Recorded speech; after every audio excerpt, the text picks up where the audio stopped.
ஆனால் அதை விட நினைத்து பாருங்கள், 45 ஆண்டு கால நம்முடைய இலக்கு என்ன?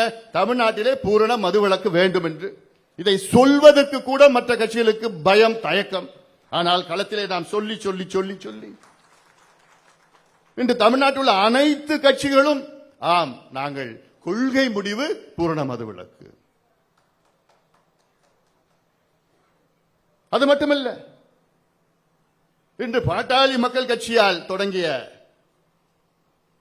இந்த கொள்கை முடிவு இன்னைக்கு ஆளும் கட்சி 717 மதுக்கடைகளை நாங்கள் மூடுகின்றோம் என்று அறிவிப்பு, முதல் அறிவிப்பு.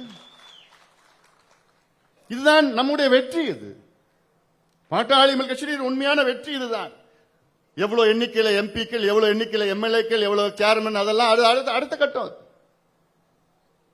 அதுக்காகத்தான் கட்சியை தொடங்கி இருக்கின்றோம். சமூக நீதி, சமூக நீதி என்ன? இதுக்கு ஏதோ இடஒதுக்கீடு மட்டும் கிடையாது. சமூக நீதி, மதுக்கடைகளை மூடுவது அதுவும் சமூக நீதி. அனைவருக்கும் வீடு, அதுவும் சமூக நீதி. அனைவருக்கும் நல்ல கல்வி கிடைக்க வேண்டும், அதுதான் சமூக நீதி. அனைவருக்கும் கட்டணம் இல்லா மருத்துவம் கிடைக்க வேண்டும், இதுதான் சமூக நீதி. அந்த இலக்கை அடைவதற்கு நாம் இன்று ஒரு இயக்கமாக நாம் இருக்கின்றோம். மற்ற கட்சிகள் எல்லாம் இன்னைக்கு இருக்கிற நிலையெல்லாம் நீங்க பார்த்திருப்பீங்க, என்ன நடக்குதுன்னு பார்த்துட்டு இருக்கீங்க.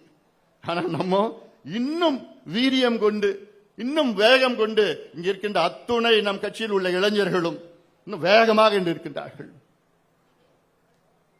உண்மையிலே எனக்கு மகிழ்ச்சி தான். உழைப்பு என்னைக்கு வீணாகாது. நம்முடைய வெற்றி கொஞ்சம் தாமதம், அவ்வளவுதான். ஆனா உறுதியா வெற்றி பெறுவோம், உறுதியா வெற்றி பெறுவோம். ஆக நாம் சொன்னதெல்லாம் திமுகவை அகற்ற வேண்டும், அகற்றிவிட்டோம். அதுதானே நம்ம வீடு வீடா தெரு தெருவா பிரச்சாரம் பண்ணோம். ஏன் திமுகவை அகற்ற வேண்டும் என்றால், ஊழல் திமுக, பெண்களுக்கு எதிரான திமுக, சட்டம் ஒழுங்கு கெட்டு போயிடுச்சு, இந்த பிள்ளைகளுக்கெல்லாம் மதுவை கொடுத்தாங்க, கஞ்சா கொடுத்தானுங்க, நிர்வாகம் தெரியல.